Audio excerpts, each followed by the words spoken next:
We turn next this evening to an ABC News exclusive. We take you inside the prison at Guantanamo Bay at a critical point right before this election. President Obama promised to close the prison, and tonight we've learned another detainee has been released, sent to another country, several more ready to go. It would leave about 40 left at the prison.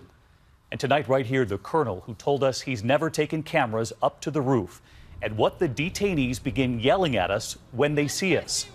And we ask how much American taxpayers are spending for every detainee to keep it open. And if it closes, do they come here? Fire, fire, fire, fire. We fly to one of the most notorious prisons in the world on the U.S. Naval Base at Guantanamo Bay, Cuba. We arrive at the detention center. There was no single cell. And meet Colonel David Heath, essentially the prison warden. And immediately, he takes us down the darkened hallways of one of the camps still open here, Camp 6. So this is a typical cell block. We are then shown many of the detainees. We're not allowed to show their faces, and we watch as the detainees use army mats for prayer. We can actually see the detainees. They cannot see us back through this glass. We just watched as the guards placed these orange cones in front of the doors here. That's a signal to the other guards not to open the doors, not to disrupt them during prayer. There are so many signs of their daily routine here. Their laundry hanging, their meals, detainees carrying styrofoam cups and plates. We watched as one of the guards put on one of these face masks. Yes. Lessen the risk of them getting something put in their eyes or their mouth. He is talking about a cocktail of bodily fluids, blood, urine, feces. They call it splashing. They show us the kind of cell for detainees who protest, who are non-compliant. We see the evidence of the splashing on the ceiling. It does happen. The colonel tells me there have been fewer clashes with the guards because he says many here sense they could be getting out. The State Department is working very hard to find these detainees places to go. David, we're heading into the control room. Attention! Carry on. There are monitors inside and out. We see the rec yards. Once watching hundreds of inmates, there are now 60 detainees left. Do you have any idea how much American taxpayers are paying per detainee? No, I don't. I've got to be prepared for the worst case scenario. Tonight, the State Department says American taxpayers are spending more than $7 million per detainee every year. It's our pharmacy here. And those prisoners are aging. Americans paying for their medicine. Crestor, which would be a cholesterol medication. But this is for people who are aging in front of you. That is correct.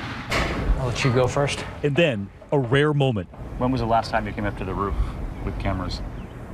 Oh, I've never done this. We approach the edge.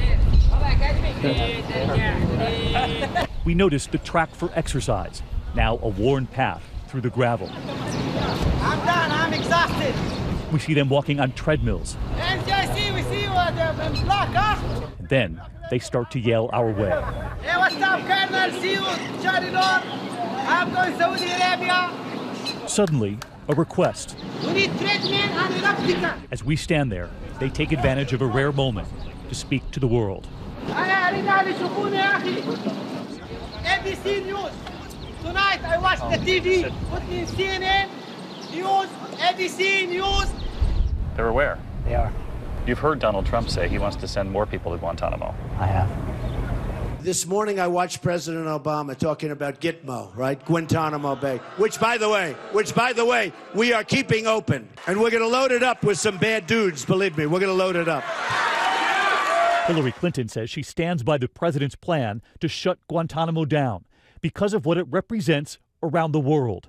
But if you close Guantanamo, what about the detainees deemed too dangerous to transfer? What do you do with the 41 left? If they're a safety risk, the worst of the worst, as we've heard, what do you do with them? Yeah, there's no question that Guantanamo houses some dangerous, hardened terrorists, including individuals who are responsible for the 9/11 attacks. What we intend to do is work with the Congress to find a suitable facility in the United States. Excuse my French, but we say hell no. Near Florence, Colorado, at a town hall meeting, some of the Americans against it. We are at war. You have to have a place to put war prisoners. It's an invitation for an attack locally. They live not far from one of the most secure supermax prisons in the world. A lot of the families who live in these communities, they don't want these high-risk detainees in their communities. They have in their communities already very hardened terrorists. They have Mr. Moussaoui. They have the shoe bomber. They have the underwear bomber. What do you say to Americans who might say if you move the detainees here, you're simply creating a Guantanamo right here in the U.S.? Well, it wouldn't be Guantanamo in the U.S. But you would have 40 or so detainees stuck here in the U.S. That's true, but there is an independent threat that Guantanamo itself presents. The image of Guantanamo forever is going to be of individuals in orange jumpsuits in open air cages. Our exclusive reporting continues tonight on Nightline with that new headline that some of the detainees transferred to other countries have now returned to terror. We traveled to a country accepting detainees, and what we discovered you'll see tonight on Nightline. And tweet me, let me know what you think of what you've seen so far.